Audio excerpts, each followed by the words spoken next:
പള്ളിയുടെ ഇടതുവശത്തായി ഒരു ചെറിയ കുന്നിൻ പ്രദേശമുണ്ട്. ഇവിടെ പരിപാവനമായ ഒരു കാഴ്ച കാണാം. ജെറൂസലമിലെ പഴയ നഗരപാതയിലൂടെ കുരിശുമരണത്തിന് വിധിക്കപ്പെട്ട യേശുദേവൻ കാൽവരിയിലേക്ക് നടന്ന സഹനയാത്ര. ആ യാത്രയുടെ പ്രതീകമായി ഈ കുന്നിന്റെ ചരിവുകൾ കുരിശിന്റെ വഴിയായി ഒരുക്കിയിട്ടുണ്ട്. നമുക്ക് ആ കാഴ്ചയൊന്ന് കണ്ടാലോ?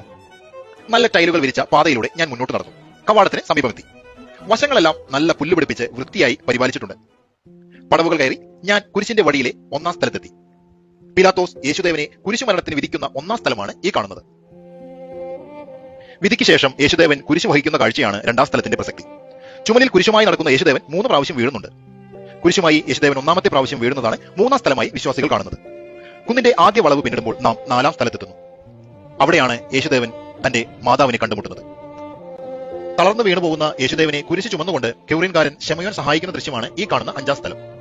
ഭക്തിയായ വെറോനിക്ക യേശുദേവന്റെ മുഖം തുടയ്ക്കുന്ന കാഴ്ച കുരിശിന്റെ വഴിയിൽ 6ാം സ്ഥലത്ത് കാണുന്നു. വളരെ ലളിതമായ ആവിഷ്കാരത്തോടെ എത്ര മഹനീയമായാണ് കുരിശിന്റെ വഴി ഇവിടെ ഒരുക്കിയിരിക്കുന്നത്. യേശുദേവൻ കുരിശുമായി 2ാമത് വീഴുന്ന രംഗമാണ് 7ാം സ്ഥലത്ത്. തന്നോട് സഹതപിക്കാനെത്തിയ ജെറൂസലേം നഗരിയിലെ സ്ത്രീകളെ യേശുദേവൻ ആശ്വസിപ്പിക്കുന്ന രംഗം 8ാം സ്ഥലത്ത് നമുക്ക് കാണാം.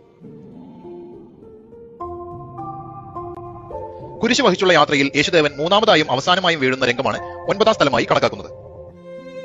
കുരിശിലേറ്റപ്പെടുന്നതിന് മുൻപായി യേശുദേവന്റെ വസ്ത്രങ്ങൾ ഉരിഞ്ഞെടുക്കുന്നുണ്ട്. ആ കാഴ്ച 10ാം സ്ഥലത്തായി ആവിഷ്കരിച്ചിരിക്കുന്നു. ചമ്മട്ടി കൊണ്ടടിക്കുകയും വസ്ത്രങ്ങൾ മാറ്റുകയും ചെയ്യുന്ന പടയാളിയെ പിന്നിൽ കാണാം. ആ സഹനയാത്രയിൽ വെച്ച് ഭക്തഹൃദയങ്ങളെ ആർദ്രമാക്കുന്ന കാഴ്ചകളാണ് തുടർന്ന് അങ്ങോട്ട് കാണുന്നത്. ഇതാ 11ാം സ്ഥലത്ത് വെച്ച് യേശുദേവനെ കുരിശിൽ തറയ്ക്കുകയാണ്. സ്വജനങ്ങളുടെ പാപങ്ങളെല്ലാം ഏറ്റുവാങ്ങി യേശുദേവൻ കുരിശിൽ തറയ്ക്കപ്പെടുന്നു. അവിടെ നിന്ന് മുന്നോട്ട് പോകുമ്പോൾ യേശുദേവൻ കുരിശിൽ കിടന്ന് മരിക്കുന്ന രംഗമാണ് നാം കാണുന്നത്.